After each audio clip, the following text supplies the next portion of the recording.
खाकीचा third degree अन पारध्याच्या पोराचा बळी. वाशिम कोर्टाचा तो ऐतिहासिक निकाल. 9 पोलिसांना थेट जन्मठेप. 15 वर्षांनंतर निकाल लागला आणि वाशिम न्यायालयानं 9 पोलिसांना थेट जन्मठेप सुनावली. खाकी डागाळली. हा निकाल ऐकून राज्याच्या पोलीस दलात खळबळ उडाली. 15 वर्षांपूर्वी पोलीस कस्टडीत एका निष्पापाचा मृत्यू झाला होता. काय होती 15 वर्षांपूर्वीची ती कहाणी? नेमकं काय घडलं होतं त्या काळ रात्री आणि कोण होते ते खाकी वर्दीतले 9 राक्षस? पाहूयात या व्हिडिओतून. नमस्कार, मी स्नेहल चौधरी. आपण पाहत आहात LS मराठी. 341, 342, 331, 302, 201 red with 34. माननीय अतिरिक्त सत्र न्यायाधीश यांनी निकाल पारित करून 9 पोलीस पर्सनल 9 आरोपींना जन्मठेपेची शिक्षा सुनावलेली आहे.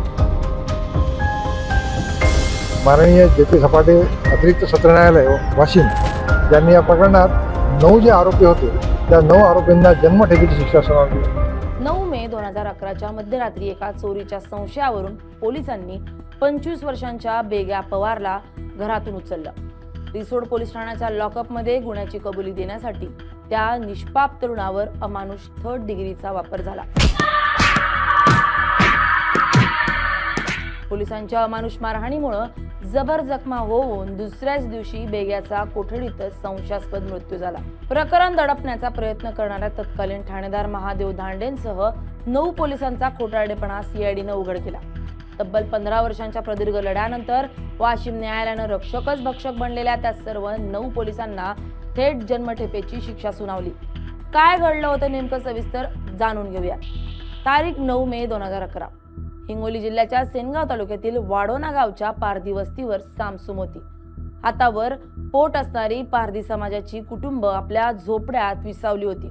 तेवढ्यात खाकी वर्दीतले 9 जण वस्तीत शिरले होते. रिसोड पोलीस ठाण्याचे तत्कालीन ठाणेदार महादेव धांडे आणि त्यांची फौज एका चोरीच्या संशयावरून वस्तीवर आली होती. त्यांनी 25 वर्षाच्या बेग्या पवारच्या झोपडीवर धाड टाकली. झोपेतून दचकून उठलेल्या बेग्याला काही कळायच्या आतच पोलिसांनी त्याची कॉलर पकडली आणि जीपमध्ये कोंबलं. बेग्याचे आई बाप बायको माग धावत सुटले. साहेब, आमच्या पोराचं काय गुन्हा? त्यानं काय नाही केलं साहेब. पण खाकीला पाजर फुटला नाही. धुराळा उडवत पोलिसांची जीप रिसोडच्या दिशेनं सुसाट सुटली. कोणालाच ठाऊक नव्हतं की बेग्या या वस्तीवर परत कधी जिवंत येणारच नव्हता. 9 मेच्या मध्यरात्री बेग्या पवारला रिसोड पोलीस ठाण्याच्या त्या काळ कोठडीत आणून टाकलं गेलं. गुन्हा काय तर फक्त संशय. एका चोरीच्या गुन्ह्यात बेग्याचं नाव पोलिसांनी संशयावरून जोडलं होतं. पण खरं सांगायचं तर बेग्या पवारवर यापूर्वी एकही गुन्हेगारी रेकॉर्ड नव्हता असं त्याच्या आईनं सांगितलं. तो एक मजूर होता. पण पोलिसांना तर गुन्ह्याची कबुली हवी होती, तीही एका रात्रीत. मग सुरू झाला त्यांचा खाकी वर्दीचा तो क्रूर आणि अमानुष चेहरा, ज्याला कायदा थर्ड डिग्री म्हणतो. पण पोलिसांच्या भाषेत त्याला बडगा म्हणतात. चोरी कुणी केली, माल कुठे लपवला, अशा डरकाळ्या फोडत 9 पोलिसांची फौज बेग्यावर तुटून पडली.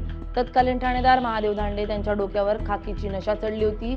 मदन पवार, शिवाजी खिल्लारी, पंजाब पाटकर, रमेश पवार, प्रकाश तारम, नागोराव खांडके, अशोक वैद्य आणि वसंत जाधव या 8 कर्मचाऱ्यांनी बेग्याला घेरलं होतं. बेग्याची हाडं मोडली होती. त्याचं शरीर पार निळं पडलं होतं. अखेर 10 मे 2011च्या पहाटे पोलिसांच्या त्या हैवानीत समोर बेग्याचा जीव हरला. एका 25 वर्षांच्या निष्पाप पारद्याच्या पोरानं पोलीस कोठडीतच अखेरचा श्वास घेतला. सकाळ झाली आणि रिसोड पोलिसांच्या पायाखालची जमीन सरकली. लॉकअपमध्ये बेग्याचा मृतदेह पडला होता. खाकी वर्दीतल्या या शिकारी पोलिसांना आता स्वतःची कातडी वाचवायची होती. मग सुरू झाला कायदा पायदळी तुडवण्याचा दुसरा टप्पा. ठाणेदार धांडे आणि त्यांच्या टीमनं तात्काळ खोट्या कागदपत्रांची जुळवाजुळव सुरू केली.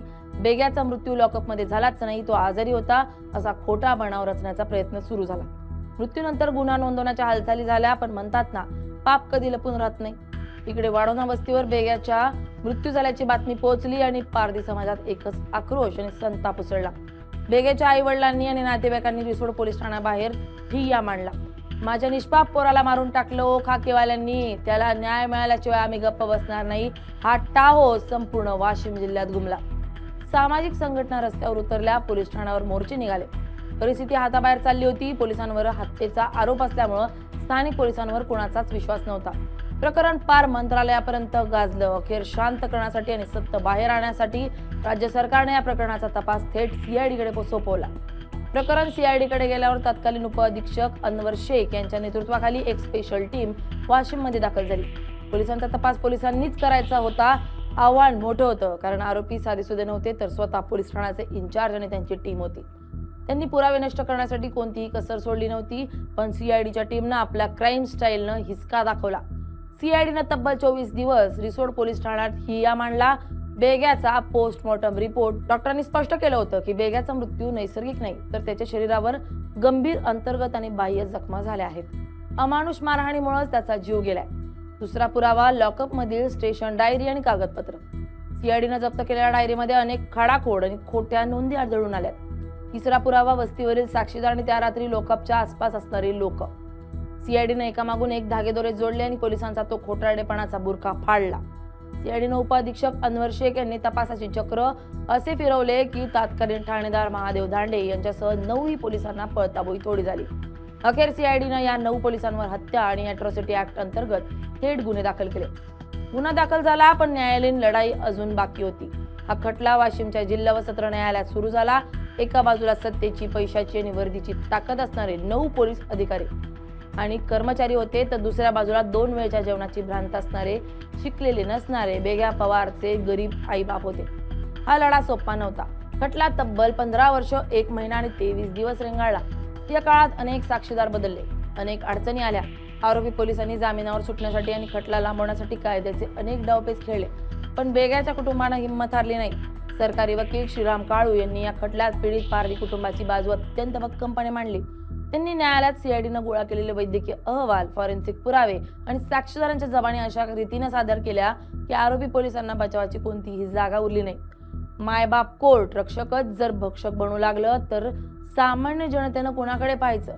बेग्या पवार हा केवळ एका विशिष्ट समाजाचा होता म्हणून त्याच्यावर संशय घेतला गेला आणि त्याला प्राणास मुकावं लागलं.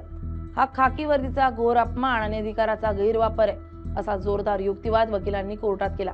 अखेर तो ऐतिहासिक दिवस उजाडला. 2 जुलै 2026 वाशिम जिल्हा व सत्र न्यायालयाचे न्यायाधीश जयसिंग झपाटे यांच्या कोर्टात प्रचंड गर्दी झाली होती.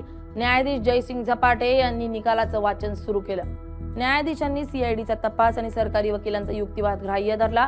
त्यांनी स्पष्ट शब्दात पोलिसांच्या त्या रात्रीच्या कृत्याचा निषेध केला. खाकी वर्दी सामान्य नागरिकांच्या रक्षणासाठी आहे, त्यांच्यावर अत्याचार करण्यासाठी नाही. कोठडीतील मृत्यू हा कायद्याच्या राज्यावरील सर्वात मोठा कलंक आहे. आरोपींनी आपल्या अधिकाराचा गैरवापर करून एका निष्पाप तरुणाचा जीव घेतलाय, त्यामुळे ते कोणत्याही दयेस पात्र नाहीत, अशी कडक टिप्पणी न्यायाधीशांनी केली आणि कोर्टाचा तो ऐतिहासिक हातोडा टेबलावर घुमला. न्यायाधीश जयसिंग झपाटे यांनी तत्कालीन ठाणेदार महादेव माणिक दांडे यांच्यासह मदन केशव पवार, शिवाजी नामदेव खिल्लारी, पंजाब माणिकराव पाटकर, रमेश सीताराम पवार, प्रकाश हिरालाल तारम, नागोराव भगवान खांडके, अशोक निवृत्ती वैद्य आणि वसंत कणीराम जाधव या सर्व 9 पोलिसांना दोषी ठरवून थेट जन्मठेपेची आणि दंडाची शिक्षा सुनावली आहे. निकालाची घोषणा होताच कोर्टाच्या बाहेर उभ्या असलेल्या बेगा पवारच्या वृद्ध आईबाबांच्या डोळ्यातून अश्रू वाहू लागले. 15 वर्षांचा त्यांचा संघर्ष, त्यांनी सोचलेल्या हालापेष्टा आणि त्यांच्या पोराच्या मृत्यूचं दुःख या निकालाने त्यांच्या काळजाला कुठेतरी फुंकर घातली. माझा पोरगा तर परत येणार नाही, पण त्या नरधामांना त्यांच्या पापाची सजा मिळाली. कायद्यानं आमच्यासारख्या गरिबांना न्याय दिला, अशा भावना बेग्याच्या कुटुंबानं व्यक्त केल्या. आज निकाल दिलाय वाशिमच्या कोर्टाने.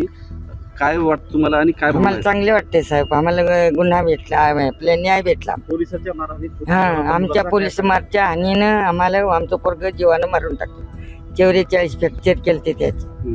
त्यानं आम्हाला काळू साहेबानं, झपाटे साहेबानं आम्हाला गुन्हा कबूल केला.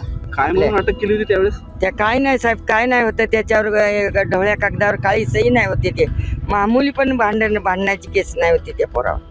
यानं असेच आले ना, असं काही विचारू लागलं. आम्ही काऊन चालवलं ते ढांडे साहेब म्हणू लागले की आम्हाला पूस विचार करायचा. मग आम्ही काय केलं, आम्ही गेलो शनगाव ठाण्यात यायला केस करायला यायच्यावर. मग आम्हाला केस करायला गेले तर जोंधळे साहेब होते. ते जोंधळे साहेबाला मग त्याचे आपले रिसोडाचे पोलीसवाले आले, ते दोन आले. तर ते म्हणू लागले जोंधळे साहेबाला की बापा त्या रिसोडाच्या पोलीसवाल्यानं बेग्या पवारला यानं जीवानं मारून टाकलं म्हणून. मग आम्ही उठलो, इथं आले. मग शाडी लोक अनवर शेख ते साहेब आले, आमचे जबाब घेतले सगळे सुन्नाचे आमचे. त्यानं फार चांगलं केलं आमचं आपल्या अनवर शेख साहेबानं आणि त्याच्या शाडीनं. त्यानं मग त्याच्या पैसा आपल्या काळू साहेबानं त्यानं लय आपल्यासाठी लय गुन्हा आपल्यासाठी जीवतोळा. त्यानं कव्हा त्यानं आपल्याला नाही केलं. आम्हाला आई वडिलांनी त्यानं आम्हाला साथ दिली काळू साहेबांनी. मुलाचं शिक्षण किती झालं होतं? नाही साहेब, ते चौथीतच होतं ते. म्हाताऱ्याचं अंग दुखू लागलं त्याच्यानं त्या मुलानं सोडून दिलं तर.